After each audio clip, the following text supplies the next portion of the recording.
আসসালামু আলাইকুম।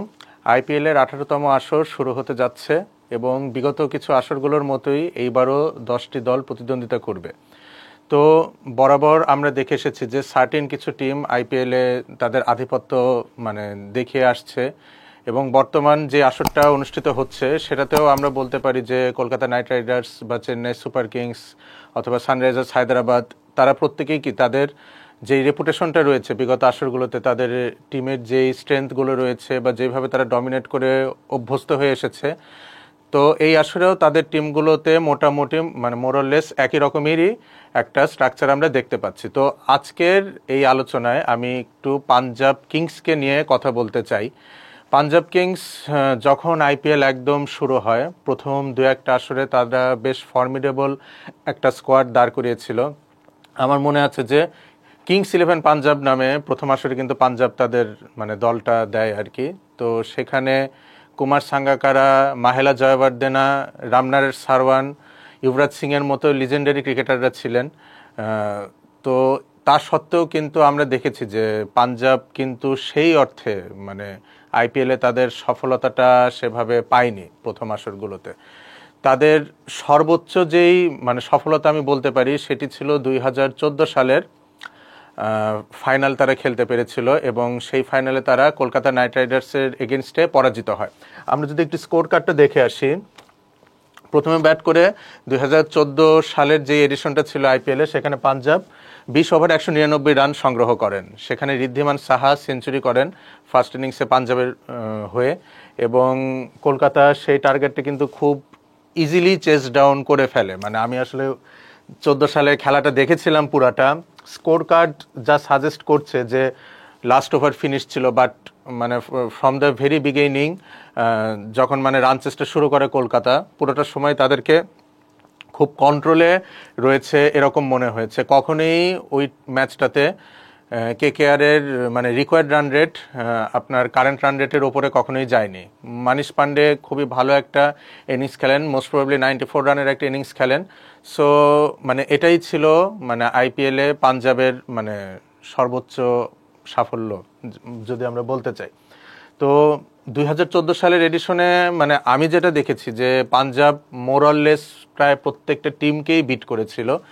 বিশেষ করে তাদের যেই ভালো একটা দিক ছিল সেই টুর্নামেন্টে, যে সিএসকে তারা খুব কমফোর্টেবলি হারিয়েছিল। ওখানকার লিগ পর্বের যে দুটো ম্যাচ ছিল, চেন্নাই সুপার কিংসের মাঠে বলি বা তাদের পাঞ্জাব তাদের নিজেদের হোম গ্রাউন্ডে বলি, দুটো ক্ষেত্রেই কিন্তু বা দুটো ম্যাচেই তারা চেন্নাই সুপার কিংসকে খুব ইজিলি ডিফিট করেছিল। এবং সেই সময় এই 2012, 13, 14 এই সময় কিন্তু সিএসকে খুব অন্যরকম একটা দল ছিল।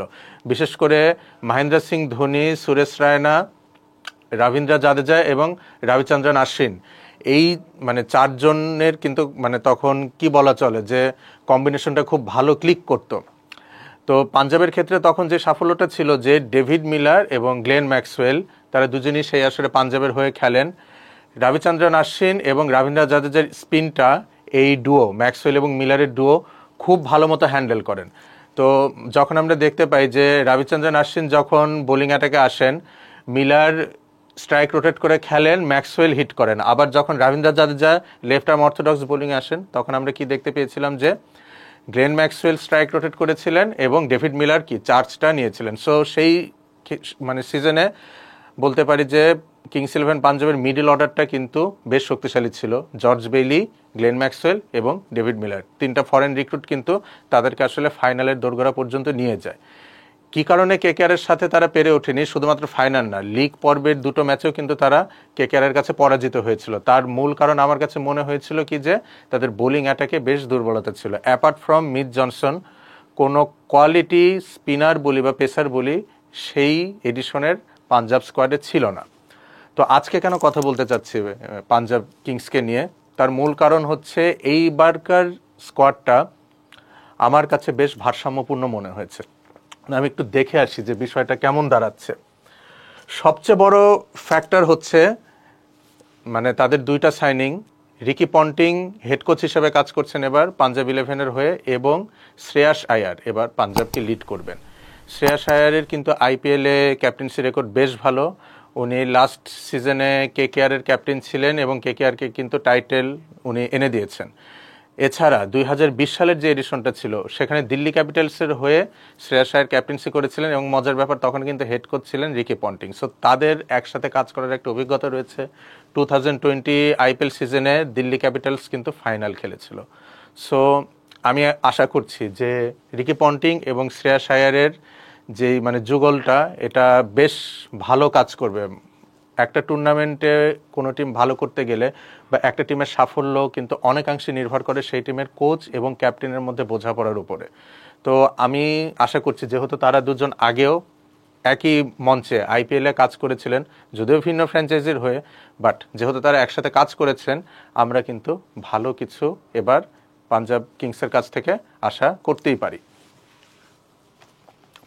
এখন যে কোনো টিমের ম্যাচ জেতার ক্ষেত্রে বা নিয়মিত ম্যাচ জেতার ক্ষেত্রে এক্স ফ্যাক্টর খুব গুরুত্বপূর্ণ। আপনার টিমে যদি এক্স ফ্যাক্টর খুব একটা বেশি না থাকে, খুব শক্তিশালী দলগুলোর বিরুদ্ধে কিন্তু প্রতিদ্বন্দ্বিতা করা বেশ মুশকিল। আপনি টিম এফোর্ট দিয়ে ধরেন আপনি টিম এফোর্ট দিলেন, বাট আপনার প্রত্যেকটা প্লেয়ারই গড়পড়তা, কারোর মধ্যে খুব মানে আহামরি কিছু নেই, সেই ক্ষেত্রে একটা মানে তারকা সমৃদ্ধ দলকে কিন্তু হারানো বেশ কঠিন। তো পাঞ্জাবের এবারকার যে অকশনটা হয়েছে বা যেই সাইনিংগুলো তারা করেছে, এখান থেকে আমি বেশ কিছু প্লেয়ারকে মানে আশা করছি যে তারা পাঞ্জাবের হয়ে এই আসরে কন্ট্রিবিউট করবেন। তার মধ্যে আমি সবার প্রথমে রাখতে চাচ্ছি আর্শদীপ সিং। যদিও আর্শদীপ সিং চ্যাম্পিয়ন্স ট্রফিতে কোনো ম্যাচ পাননি, but I rate him very highly as a bowler.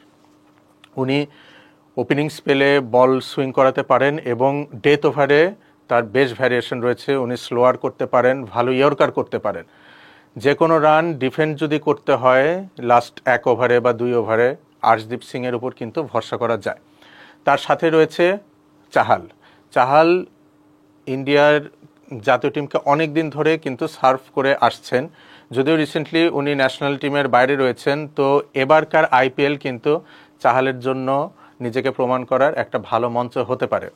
মজার বিষয় হচ্ছে চ্যাম্পিয়ন্স ট্রফি 2025-এর ফাইনালে চাহাল কিন্তু উনি মাঠে গিয়েছিলেন খেলা দেখতে, এবং এবার দুবাইতে যেই উইকেটে খেলা হয়েছে ইন্ডিয়া 4টে স্পিনার নিয়ে খেলেছিল। সো চাহাল কিন্তু বেশ নিজেকে বঞ্চিতই মনে করতে পারেন, এবং আমার বিশ্বাস উনি যদি খেলতেন চ্যাম্পিয়ন্স ট্রফি 2025 ইন্ডিয়ার হয়ে বেশ ভালো সাফল্য কিন্তু উনি পেতেন। সো চাহাল চাইবেন বা মুখিয়ে থাকবেন যে এই আসরে ভালো একটা কিছু করে ইন্ডিয়ান ন্যাশনাল টিমে কামব্যাক করতে। সো আর্শদীপ সিং, যুজবেন্দ্র চাহাল এই দুইজন বোলিংয়ের ক্ষেত্রে পাঞ্জাবের স্তম্ভ হিসাবে কাজ করবে আমার মতে। পাশাপাশি শশাঙ্ক সিং, উনি কিন্তু লাস্ট আসরে বেশ ভালো করেছিলেন পাঞ্জাব কিংসের হয়ে।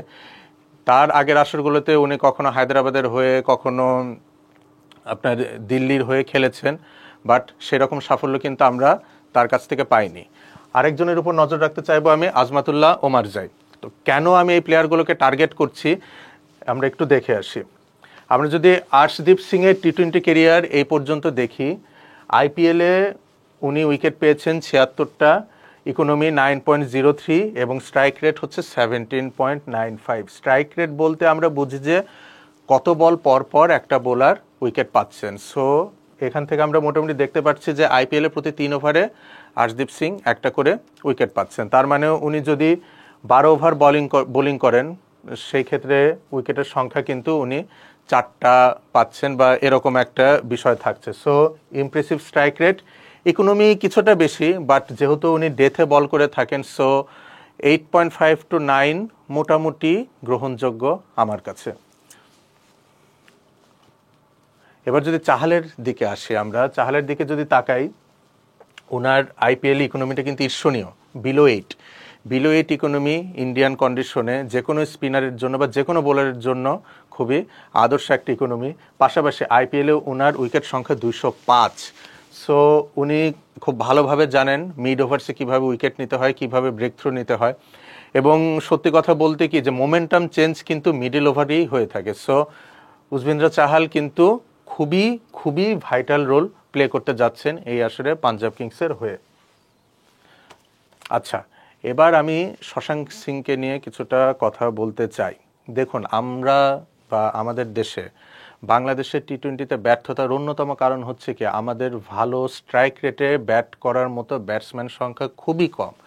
ইভেন যারা ন্যাশনাল টিমে প্রতিষ্ঠিত তাদেরও যদি আমরা স্ট্রাইক রেটের দিকে তাকাই সেটা খুবই দুঃখজনক। অনেক অনেক কারণ বলতে পারে, দেশীয় উইকেটের কথা, বা আমরা লিগে যে ধরনের বোলারদের এগেনস্টে খেলে ইন্টারন্যাশনাল ক্রিকেটে আন্তর্জাতিক মানের বোলারদের ফেস করতে চাই, যে বিষয়ে বলুন না কেন আমাদের টি-20তে ব্যাটসম্যানদের দক্ষতা কম, এটা মানতেই হবে।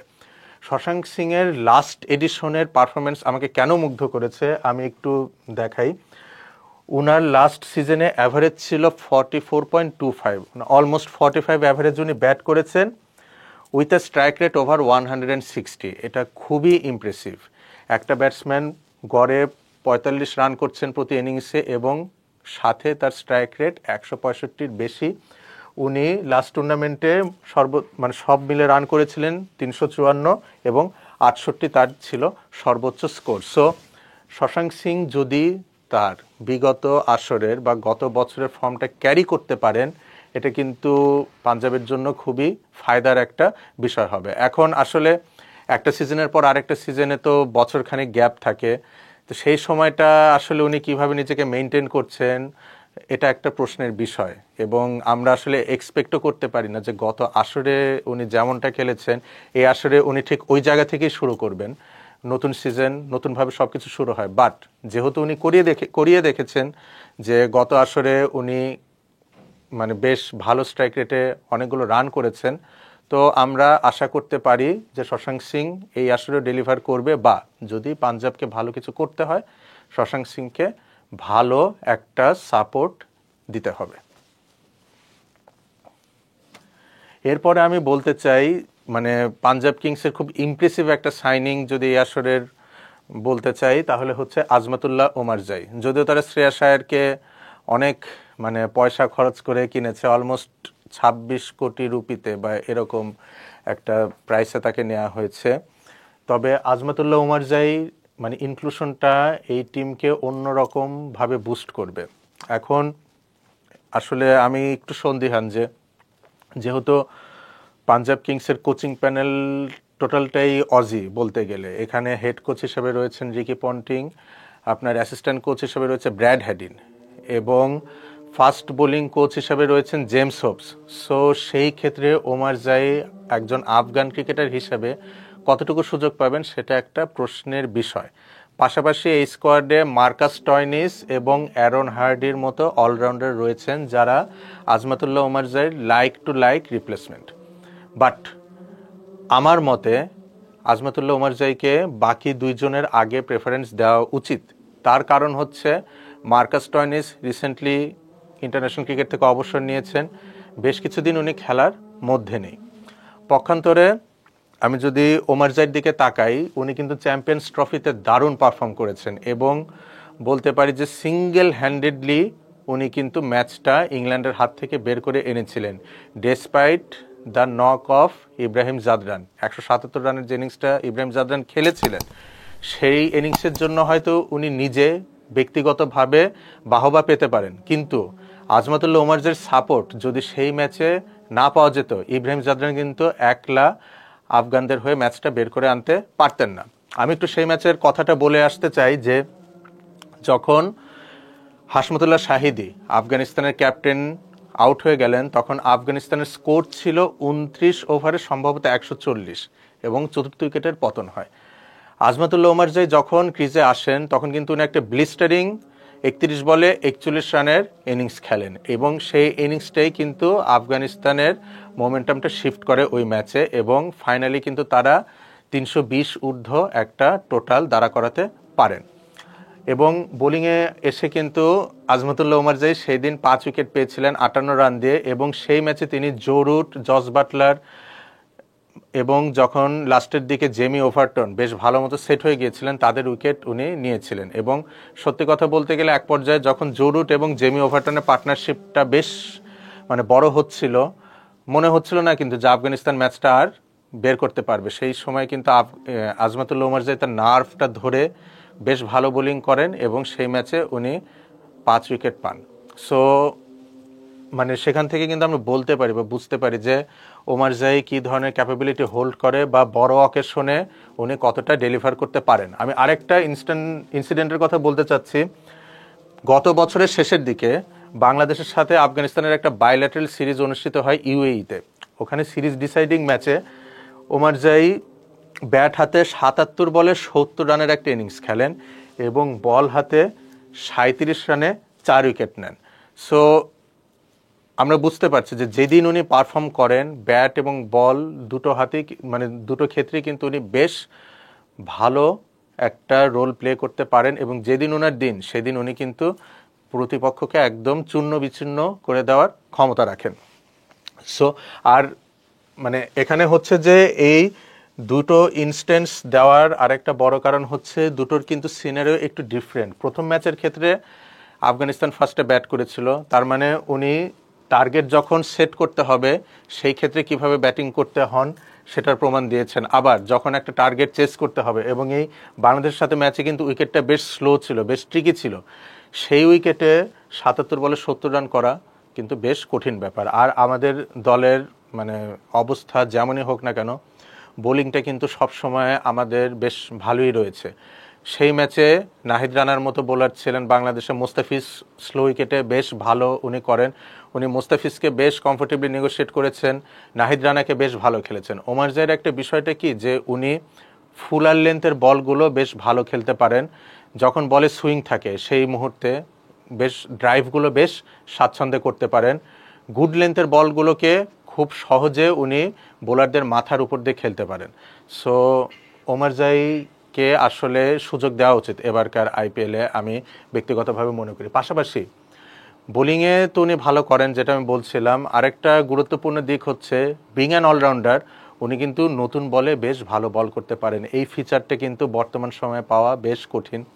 আমরা এক সময় দেখেছি শেন ওয়াটসন বোলিং করেছেন নতুন বলে, জিম্বাবুয়ের নীল জনসন বোলিং করেছেন নতুন বলে, বাট ওমার জাই উনি কিন্তু বোথ ওয়েজ বলটা মুভ করাতে পারেন নতুন বলে। So he is a complete package, এবং যেহেতু উনি ভালো ফর্মে রয়েছেন এবং রিসেন্ট টাইমসে ইন্টারন্যাশনাল এরিনাতে উনি বেশ কিছু সলিড পারফরমেন্স দেখিয়েছেন, সেজন্য আমি চাইব যে মার্কাস স্টয়নিস আর অ্যারন হার্ডি দুজনের আগে যেন তাকে সুযোগটা দেয়া হয়।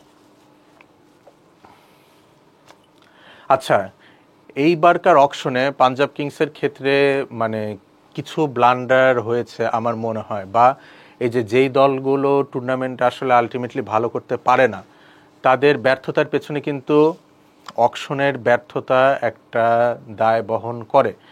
যেমন এবারকার আসরেও যদি আমরা বলি যে আজমাতুল্লাহ ওমার জাই, মার্কাস স্টয়নিস এবং অ্যারন হার্ডি তিনজনই ফরেন রিক্রুট, তিনজনই একই ডাইমেনশনের প্লেয়ার, তাহলে কেন তিনজনকে আমি পারচেস করব, কেন তিনজনকে নিব, এটা আসলে আমার মাথায় ঢোকে না। মানে আমি বিদেশি প্লেয়ার নিব, 11 জনের মধ্যে মাত্র 4 জন বিদেশি খেলোয়াড় আমি খেলাতে পারবো, তাহলে একই ডাইমেনশনের আমি 3টা প্লেয়ারকে কেন নিব? অ্যারন হার্ডি যেই রোল প্লে করতে পারেন, স্টয়নিসও সেই রোল প্লে করতে পারেন, আজমাতুল্লাহ ওমার জাইও সেই রোল প্লে করতে পারেন, তাহলে এটা আসলে কেন আমার মাথায় ঢোকে না। সম্ভবত মনে হয় যে বোলিং কোচ জেমস হোপস রয়েছেন, উনি পার্টিকুলারলি যখন অস্ট্রেলিয়া টিমে খেলতেন ওনার রোলটাও ঠিক এরকমই ছিল, সেই জন্যই কিনা আমার মাথায় ঢোকে না। তাছাড়া তো আসলে এটা হওয়ার কথা না যে একই ডাইমেনশনের 3টা ফরেন রিক্রুট আমি কেন নিব। সো এটা অকশনে পাঞ্জাবের একটা ব্লান্ডার আমার মতে মনে হয়। এখানে যদি 2 জনকে নিতে পারতেন তারা, আজমাতুল্লাহ ওমার জাই এবং মার্কাস স্টয়নিসকে নিতেন, এবং অ্যারন হার্ডির পরিবর্তে আইদার কোনো রিস্ট স্পিনারকে যদি তারা নিতে চাইতেন বা এক্সট্রা কোনো ব্যাটার নিতে চাইতেন সেক্ষেত্রে ভালো হতো। এটা আসলে কমপ্লিটলি মানে একটা ওয়েস্টেজ আর কি, যে 3টা একই ডাইমেনশনের প্লেয়ার একসাথে খেলানো। একইভাবে যদি দেখি আমরা মার্কো ইয়ানসেন এবং আর্শদীপ সিং, এবং তারা দুজনই কিন্তু এক্সপেক্টেড যে তারা ইনিশিয়ালি প্লেইং 11-এ থাকবেন, দুজনই নতুন বলে বোলিং করবেন, দুজনই মানে একই রকম হাইট ক্যারি করেন, একই রকম পেসে বল করে থাকেন, এবং তারা দুজনই বামহাতি বোলার। এটাও আমার কাছে একটা মানে আশ্চর্যের বিষয় যে আর্শদীপ সিংয়ের মতো বোলার থাকতে হয় মার্কো ইয়ানসেন, আপনারা অন্য কোনো পেসারের দিকে কিন্তু ঝুঁকতে পারতেন। একজন বামহাতি পেসার রয়েছেন, আপনারা আরেকজন বামহাতি পেসারকে এখানে এসে মানে খেলানোর চেষ্টা করছেন। সো এই যে এই ভুলগুলো হয় দেখেই কিন্তু আসলে এই আমরা Kolkata Knight Riders, Chennai Super Kings বা মুম্বাই ইন্ডিয়ান্স যাদের কথা বলি যে তারা কেন এত সফল, আর পক্ষান্তরে আমরা যদি আরসিবির কথা বলি বা পাঞ্জাব কিংসের কথা বলি বা সামটাইমস রাজস্থান রয়্যালসের কথা বলি যে তারা কেন টাইটেলগুলো এখন নিতে পারছেন না, এই যে অকশনের দূরদর্শিতার অভাব কিন্তু অনেক বড় একটা কারণ। আচ্ছা, এখন সত্যি কথা বলতে গেলে মানে বিদেশি প্লেয়ারদের উপর খুব একটা যে ভরসা করা যায় এবার তা কিন্তু নয়। কারণ আমরা দেখি যে আজমাতুল্লাহ ওমারজাই বলি, মার্কাস স্টয়নিস বলি বা অ্যারন হার্ডি বলি, তারা তিনজন একই ডাইমেনশন প্লেয়ার। আর পক্ষান্তরে মার্কো ইয়ানসেন খুবই ওভাররেটেড একজন অলরাউন্ডার আমার কাছে মনে হয়। সাউথ আফ্রিকান অলরাউন্ডার, উনি সাউথ আফ্রিকা জাতীয় দলের হয়ে খেলে থাকেন। ওনার বোলিংয়ের যে প্যাটার্নটা আমি আসলে লক্ষ্য করেছি যে যখন উনি প্রেসারে পড়েন, ব্যাটসম্যান যখন ওনাকে চার্জ করেন, উনি আসলে খেই হারিয়ে ফেলেন মাঝে মাঝে। লাইন লেন্থের কোনো ঠিক ঠিকানা থাকে না, he bowls all over the wicket literally. আর আইপিএলে কিন্তু তার পারফরমেন্সও খুব একটা সমৃদ্ধ না। বিগত যে আসরগুলোতে উনি সানরাইজার্সের হয়ে খেলেছিলেন সেখানে ওনার ইকোনমি অ্যাবাভ 9.5। একজন ফরেন রিক্রুট হয়ে, পেস বোলার হয়ে 9.5-এর উপর ইকোনমি, এটা আসলে মানাটা একটু মুশকিল। পক্ষান্তরে তার ব্যাটিংয়ের অবস্থা কিন্তু আইপিএলে খুবই খারাপ। তার অ্যাভারেজ হচ্ছে বিলো 10 এবং স্ট্রাইক রেট অনলি 100। সো মানে এই ধরনের মানে পারফরমেন্স দেওয়ার পরেও কেন বারবার প্রতি আসরে তাকে পিক করা হচ্ছে, এটা একটা সন্দেহের বিষয়। সো মার্কো ইয়ানসেনের রিক্রুটমেন্টটা বা তাকে রিক্রুট করাটা এই আসরে পাঞ্জাব কিংসের একটা ভুল বলে আমার আপাতত মনে হচ্ছে। বাট কোনো অপশন নাই। লকি ফার্গুসনের ইনজুরির আপডেট কি সেটা এখনও আমার সঠিকভাবে জানা নেই। তো বোলিং অ্যাটাকটা ব্যালেন্স করার জন্য যেহেতু আর অন্য কোনো ফরেন পেসার নেওয়া হয়নি, সো মার্কো ইয়ানসেনের উপরই পাঞ্জাব কিংসকে ভরসা করতে হবে, এটা তাদের একটা দুর্বলতা। এখন কিছু ইয়াংস্টার রয়েছে পাঞ্জাব কিংসে যারা তাদের নিজেদের সামর্থ্যের প্রমাণ দিতে পারে এবং সেই ক্ষেত্রে কিন্তু দলটাও বেশ উপকৃত হবে। তার মধ্যে দুজনের কথা না বললেই নয়, একজন হচ্ছে মুশির খান আর একজন হচ্ছে নেহাল ওয়াধেরা। মুশির খানের কথা আমি পার্টিকুলারলি বলতে চাই, রিসেন্টলি কনক্লুডেড আন্ডার-19 যে ওয়ার্ল্ড কাপটা হয়েছে সেখানে কিন্তু মুশির খান দারুণ পারফরমেন্স করেছেন। উনি বেসিক্যালি একজন অলরাউন্ডার, উনি ডানহাতি ব্যাটার, বেসিক্যালি টপ অর্ডার বা মিডল অর্ডারে ব্যাট করে থাকেন এবং left arm orthodox bowler. Last যে আন্ডার-19 ওয়ার্ল্ড কাপটা হয়েছিল সেখানে উনি 2টো সেঞ্চুরি করেছিলেন। ওনার অ্যাভারেজ ছিল nearly 60 with a strike rate of around 90 বা 90 অড স্ট্রাইক রেটে উনি ব্যাটিং করেছেন এবং পাশাপাশি উনি বল করে কিন্তু বেশ সাফল্য পেয়েছেন। তার মধ্যে ফাইনালে অস্ট্রেলিয়ার এগেনস্টে কিন্তু উনি উইকেটও পেয়েছেন এবং উনি কিন্তু দুর্দান্ত একজন ফিল্ডার। সো মুশির খান কিন্তু একটা বেশ ভালো সারপ্রাইজ প্যাকেজ হতে পারে এবং একটা টুর্নামেন্টে কোনো দলের সাফল্য কিন্তু অনেকাংশে নির্ভর করে সেই দলের লোকাল প্লেয়ারগুলো কেমন খেলবে তার উপরে। তো পাঞ্জাব কিংসে যদি নেহাল ওয়াধেরা বা মুশির খানের মতো ইয়াংস্টাররা মানে হ্যান্ড রেজ করতে পারেন এবং ডেলিভার করতে পারেন যখন প্রয়োজন, সেই ক্ষেত্রে কিন্তু পাঞ্জাব কিংস টুর্নামেন্টে অনেকটুকু এগিয়ে যাবে। দেখুন এবারকার যে স্কোয়াডটা করা হয়েছে পাঞ্জাব কিংসের, সেখানে কিন্তু লোকাল প্লেয়ারদের বেশ একটা ভালো কালেকশন রয়েছে। আমরা যদি শ্রেয়াস আয়ারের কথা বলি, আমরা প্রাভসিমরন সিংয়ের কথা বলি, আমরা যদি মুশির খানের কথা বলি, আর্শদীপ সিং রয়েছেন অভিজ্ঞ বোলার, চাহাল রয়েছেন। সো এবারকার লোকাল প্লেয়ারদের কালেকশনটা কিন্তু পাঞ্জাবে বেশ ভালো এবং এই জন্য মনে হয় যে প্লে অফে খেলার জন্য কিন্তু একটা বেশ ভালো দাবি পাঞ্জাব এবার রাখছে।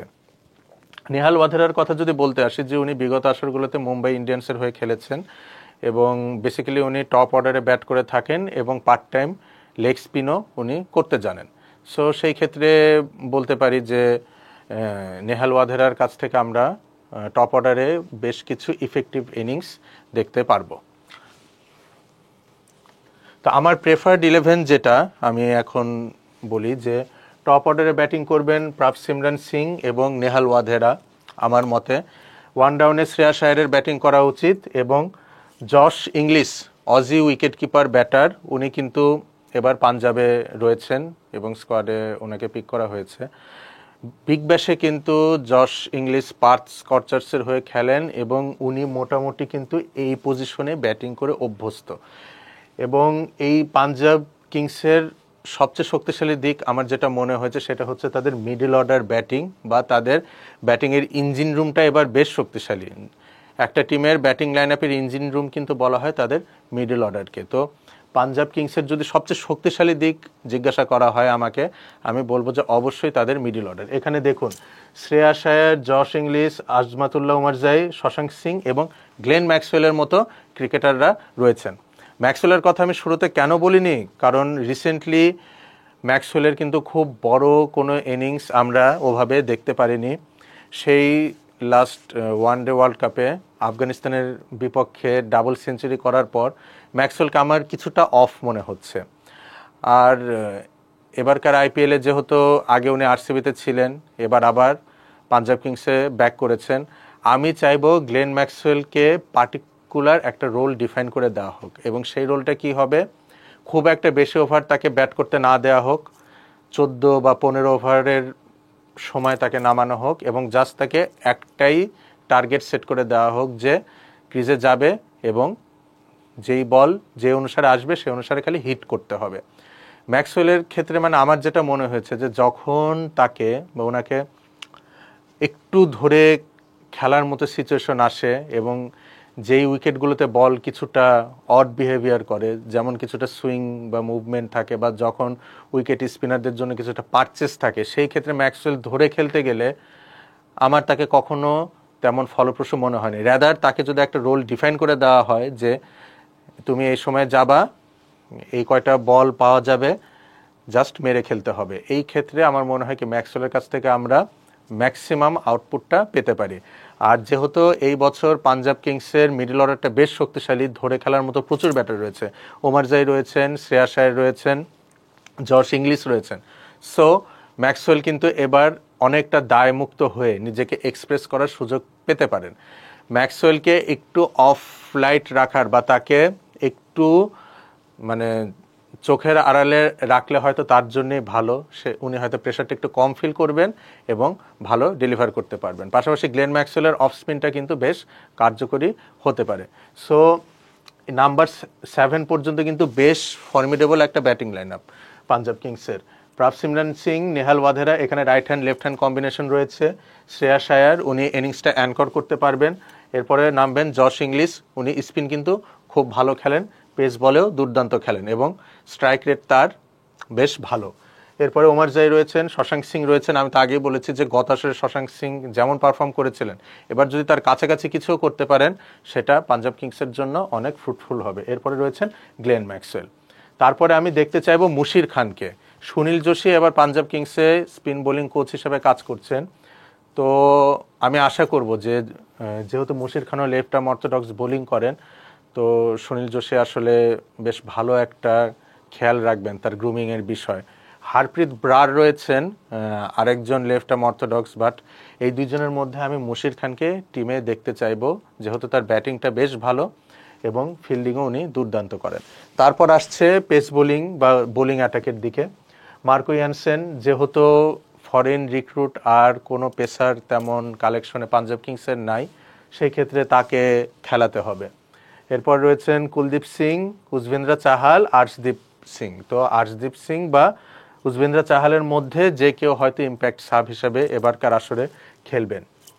তো এটাই হচ্ছে আমার কাছে মানে মোস্ট লাইকলি 11 পাঞ্জাব কিংসের। আসলে একটা টুর্নামেন্টে কোনো টিম প্রথম 2-3টা ম্যাচ না খেললে কম্বিনেশনটা কেমন হবে বলাটা বেশ মুশকিল। পাশাপাশি সেই টিমের কোচিং প্যানেল কিভাবে ভাবছেন, তারা কিভাবে অ্যাপ্রোচ করতে চাচ্ছেন, এগুলোও একটা বিষয়। আমার মতের সাথে যে মিলবেই এমন তো কোনো কথা নেই আসলে, বাট আমি ভাবছি বিষয়টা এভাবে হলে পাঞ্জাব কিংসের জন্য ভালো। এখন কিছু যদি প্রবলেম হয়, লাইক অ্যাজ ওপেনাররা ক্লিক করলেন না, প্রথম 2-3টা ম্যাচ গেল, দেখা যাচ্ছে যে আইদার সিমরান সিং বা নেহাল ওয়াধেরা দুজনের একজন ভালো করছেন না বা দুজনই ভালো করছেন না, সেই ক্ষেত্রে যেটা করা যেতে পারে যে মার্কাস স্টয়নিসকে, এই দুইজনের এক জায়গায় আমরা কিন্তু মার্কাস স্টয়নিসকে ইন করাতে পারি। মার্কাস স্টয়নিসের কিন্তু প্রিভিয়াসলি টপ অর্ডারে ব্যাটিং করার অভিজ্ঞতা রয়েছে। উনি কিন্তু দিল্লি ক্যাপিটালসের হয়ে টপ অর্ডারে ব্যাটিং করেছেন। তো যেহেতু আমি ওমার জাইকে মার্কাস স্টয়নিসের আগে স্কোয়াডে চাচ্ছি, সেই ক্ষেত্রে যদিও ওপেনারদের কেউ ক্লিক না করেন, সেই ক্ষেত্রে আমি মার্কাস স্টয়নিসকে ওপেনিংয়ে দেখতে চাই। তাহলে সেই ক্ষেত্রে কিন্তু আমার ফরেন রিক্রুট এখানে 1 জন, এখানে 2 জন, এখানে 3 জন, এখানে 4 জন হয়ে যাচ্ছে। সেই ক্ষেত্রে মার্কো ইয়ানসেনকে বাদ দিয়ে আমরা কিন্তু ইয়াশ ঠাকুরকে ইনক্লুড করতে পারি। ইয়াশ ঠাকুর প্রিভিয়াস সিজনে কিন্তু লখনৌ সুপার জায়ান্টসের হয়ে খেলেছিলেন এবং বেশ ভালো করেছিলেন সেখানে। তো যে উইকেটগুলোতে পার্চেস পাওয়া যায়, স্লোয়ার এবং কাটারগুলো ভালো ধরে, সেখানে কিন্তু ইয়াশ ঠাকুর বেশ ভালো কার্যকরী ভূমিকা রাখতে পারেন। পাশাপাশি মার্কাস স্টয়নিসও আপনার ডেথ ওভারে বোলিং করার তার অভিজ্ঞতা রয়েছে। So in case Marco Jansen নতুন বলে ভালো ডেলিভার করতে পারছেন না, বা তার অলরাউন্ড যে বৈশিষ্ট্যটা রয়েছে, যেই আশা করে তাকে দলে নেওয়া হয়েছে, উনি যদি সেটা ডেলিভার না করতে পারেন, তাহলে প্ল্যান বি পাঞ্জাব কিংসের জন্য এটাও হতে পারে।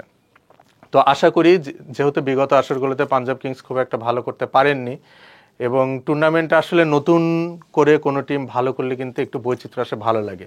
এবারে যদি দেখি একই রকম Kolkata Knight Riders, Chennai Super Kings, Mumbai Indians, আর খুব বেশি হলে সানরাইজার্স হায়দ্রাবাদ বা লখনৌ, তারাই মানে রুল করছে বিগত আসরগুলোর মতো, তাহলে আসলে একটু একঘেয়েমি মানে কাজ করে। তো আমি চাইবো এবার যারা মানে বিগত আসরগুলোতে ভালো করে অভ্যস্ত না বা করেনি, লাইক অ্যাজ আরসিবি বলি বা পাঞ্জাব কিংস বলি, এদের কাছ থেকে আমি একটু বেটার পারফরমেন্স আশা করছি। এবং পাঞ্জাব কিংসের এবারকার যে স্কোয়াডটা রয়েছে, তাতে তাদের প্লে অফ খেলার পসিবিলিটি রয়েছে। চ্যাম্পিয়ন হওয়ার খুব একটা সম্ভাবনা আমি দেখছি না, বাট প্লে অফ পর্যন্ত 3rd বা 4th পজিশনে থেকে তাদের যাওয়ার একটা স্ট্রং চান্স আছে। সবাইকে ধন্যবাদ।